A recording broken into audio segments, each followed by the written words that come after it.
ionic, complex ionic equation. Okey. Sekejap sebelum teacher terlupa.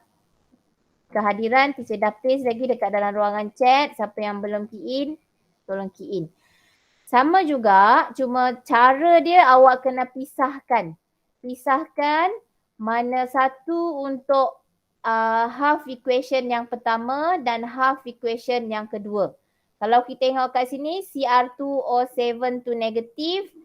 Tengok dekat SEP. SEP ni memang standard akan diberikan kepada kamu. Cuma yang kita tak pasti, apa yang kalangan guru-guru kimia tak pasti, sama ada dia beli keseluruhan ataupun yang terlibat sahaja. Setakat ni, apa yang kami dimaklumkan, dia beri dalam SEP yang terlibat saja. Maksudnya mungkin kalau soalan ni, dia beli SEP untuk Cr2O7 tu minus, iaitu ini. Dia salin sebiji ni, sebiji semua, tak ada kurang, tak ada lebih. Okey. Dan kemudian dia berikan SEP untuk Br2. Dia berikan SEP untuk H2O2 dan dia berikan SEP untuk Cl2. Maksudnya dia berikan ini sebiji. So bila nak jawab soalan A, awak kena kenal pasti half equation yang mana dekat dekat atas dan half equation mana yang dekat bawah. Kena susunkan mana yang lebih negatif, mana yang more negatif duduk atas dan more positif duduk bawah. Kenapa more negatif duduk atas? Kita dah tahu SEP ni disusun daripada paling atas adalah the most negative dan paling bawah adalah the most positive. So that's why bila kita nak buat soalan, nak jawab soalan melibatkan SEP, susun soalan kita siapa yang more negatif dekat atas, yang most positif dekat bawah. Ikut sebagaimana susunan standard electrode potential ataupun SEP. Okay, so sekarang ni kita tengok untuk kita punya half equation yang pertama adalah melibatkan Cr2O7 tu negatif, 14 H positif dan 2 Cr3 positif dengan 7 H2O. So bila awak salin, awak tengok mana SEP yang melibatkan dichromate ion iaitu Cr2O7 tu negatif. Ini kan. So step yang pertama macam saya beritahu, salin soalan. Lepas salin soalan, awak susunkan dia. Awak cek Cr2O7 tu negatif ni siapa yang dekat atas, siapa yang dekat bawah banding dengan Br negatif dengan Br2. So kita tengok mana Br negatif. Bila tengok dekat sebelah kiri, tak ada Br negatif. Sebelah kiri ni tak ada Br negatif. Yang ada Br negatif dekat sebelah kanan. So maksudnya bila awak salin SCP awak ikut sebiji macam ni. Maksud dia tulis dulu Br2. Walaupun soalan dekat sebelah kiri adalah Br negatif, bila awak nak salin SEP ikut susunan SEP. Br2 dekat sebelah kiri, Br negatif dekat sebelah kanan. Soalan ni nanti dulu. Okay. So kita salinkan dulu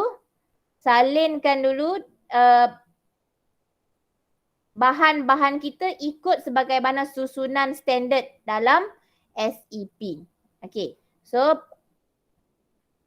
teacher tunjuk dulu kat sini So salin soalan, maksud dia bila salin soalan ni, salin balik ni kat sini. Kemudian susun bahan merujuk SEP. So tadi kita tengok antara bromin dengan Cr2O7, bromin duduk atas. So susun yang kedua susun. So Br2 tambah 2E arrow 2 Br negatif.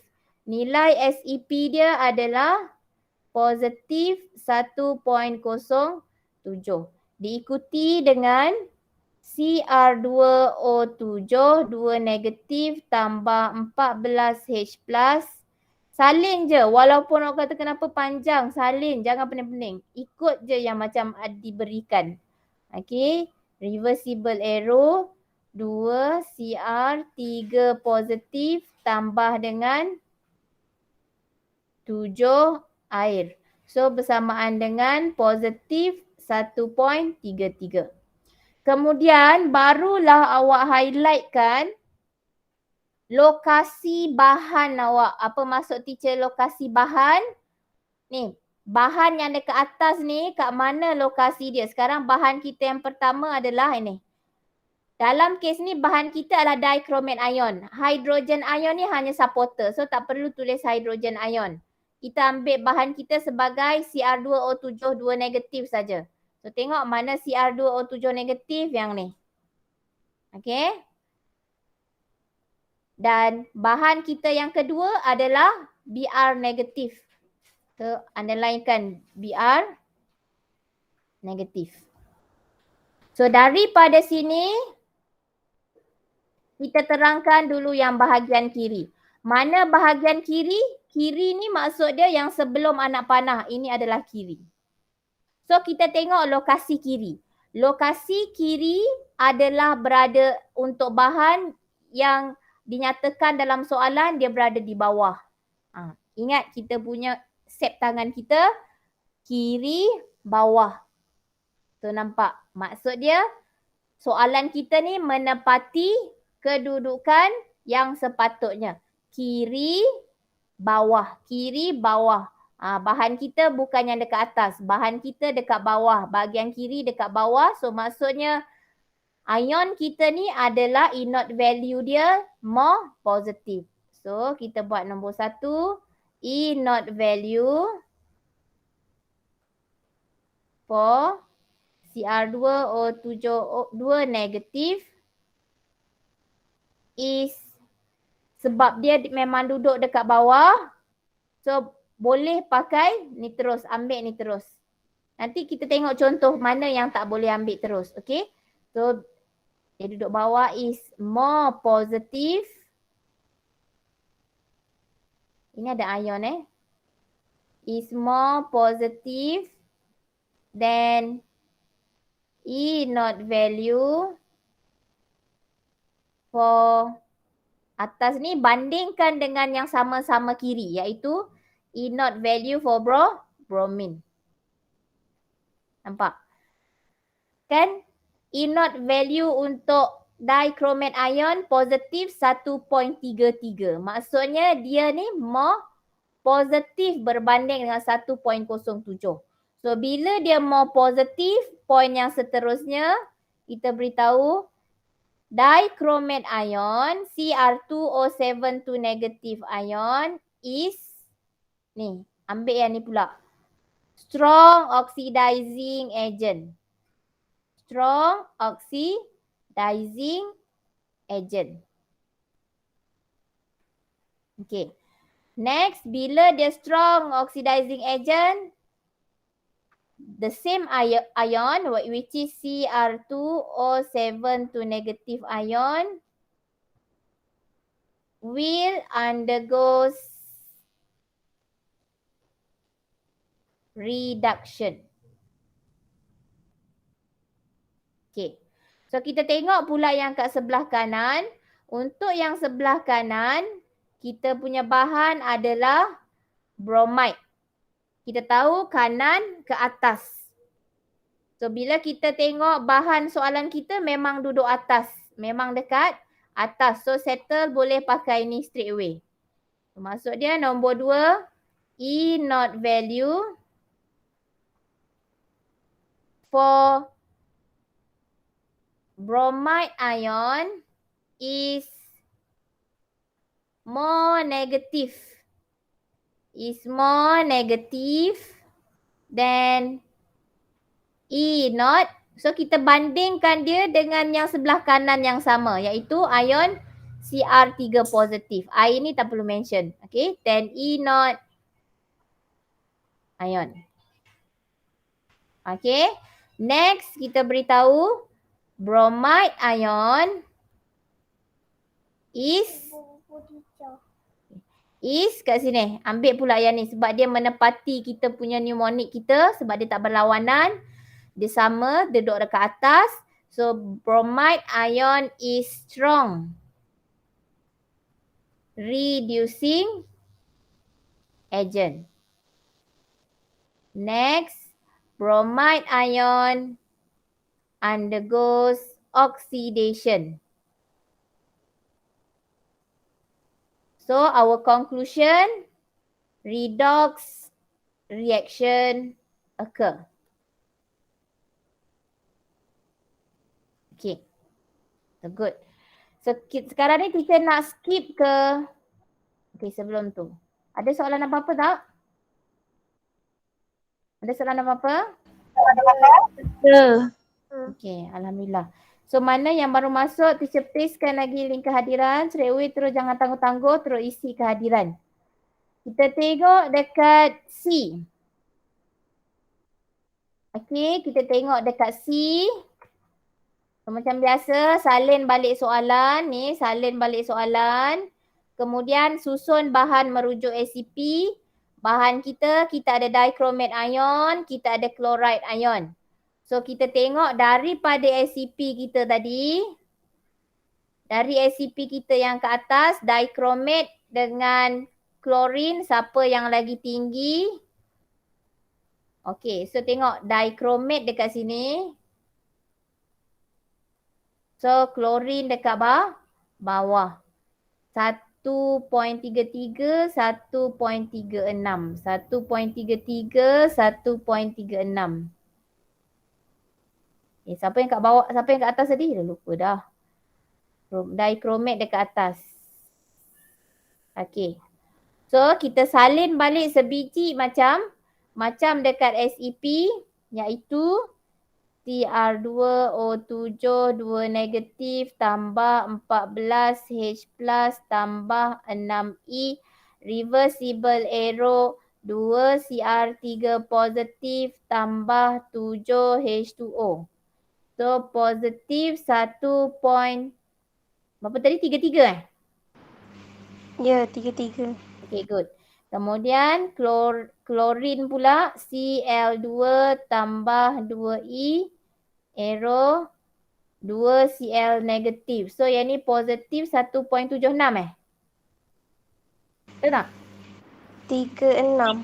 Okay, sorry 36. So 36. So nampak yang lebih negatif, yang kurang nilai dia sikit dekat atas, nilai dia banyak iaitu more positif duduk kat bawah. So sekarang kita underline kan kita punya bahan. Bahan kita Cr2O7 2 negatif. So ini bahan kita yang pertama. Dan bahan kita yang kedua adalah chloride ion Cl negatif. So underline kan Cl negatif. Okay. So selepas kita dah underline kan, kita ingat bila kiri makin positif senang otak A, rezeki. So arrow dia ke mana ni? Arrow kiri ke mana?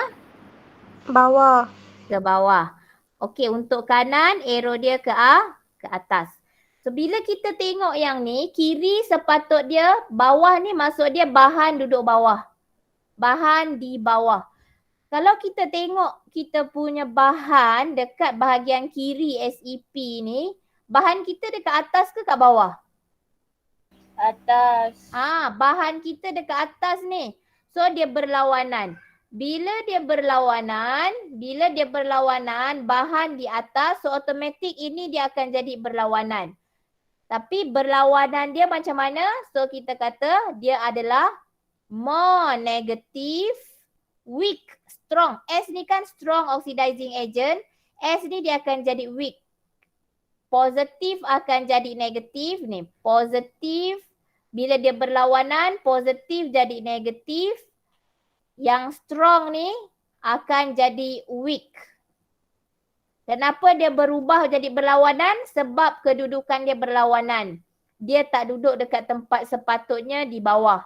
Bahan kita duduk di atas. Bila bahan kita berlawanan dekat kiri duduk di atas, automatik positif akan jadi negatif, strong akan jadi weak.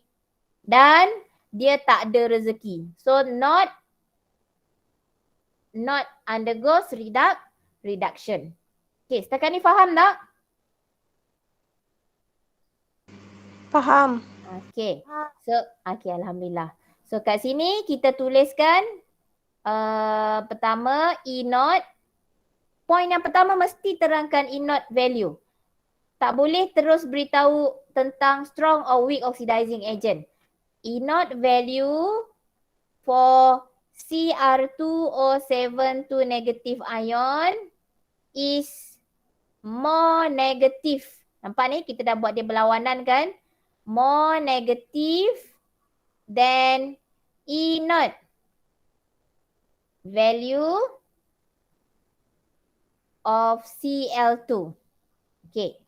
Seterusnya barulah kita terangkan Cr2O7 2 minus ion is a weak oxidizing agent and Cr2O7 2 negative will not undergo oxidation. Oxidation pula. Reduction. Tak ada rezeki kan? So will not undergo reduction. Kita tengok pula yang sebelah kanan. Sebelah kanan, tengok. Sepatutnya bila kanan dia mesti naik atas, makin negatif, senang reject A out. Tapi bahan kita, dia tak duduk dekat atas. Bahan yang kita guna ni rupanya duduk bawah. So bila dia duduk bawah, dia berlawanan, jadi N ini kena tukar jadi positif dan strong ini kena tukar jadi weak. So bila dia ke bawah, maksud dia MP, weak reducing agent, not out. Dia tak out lah. Dia tak oxidation. So kita punya ni macam biasa, point yang first kali mesti cerita tentang E0 value. E0 value for ataupun of chloride ion is more positive than E0 value chromium ion. Next, chloride ion is a weak reducing agent. Chloride ion will not undergo oxidation. So, kesimpulan dia dekat sini adalah redox will not occur. Okay. Setakat ni, ada soalan tak? Soalan? Okay. Kalau untuk B, tadi dah cuba buat kan? So B ada redox ataupun tak ada redox B? Ada. Good Isa. So B, yes, alhamdulillah. Okay, good Auni. B, redox occur. Tapi kalau untuk C kita dah check, untuk D redox occur or not? Untuk D? Occur. D. Yes, D pun redox occur. Alhamdulillah. So ni rasanya kalau teacher suruh awak explain dekat kawan-kawan kan, kau kena ni boleh explain tak? Boleh explain tak? Boleh. InsyaAllah boleh teacher. Okay, alhamdulillah. Alhamdulillah.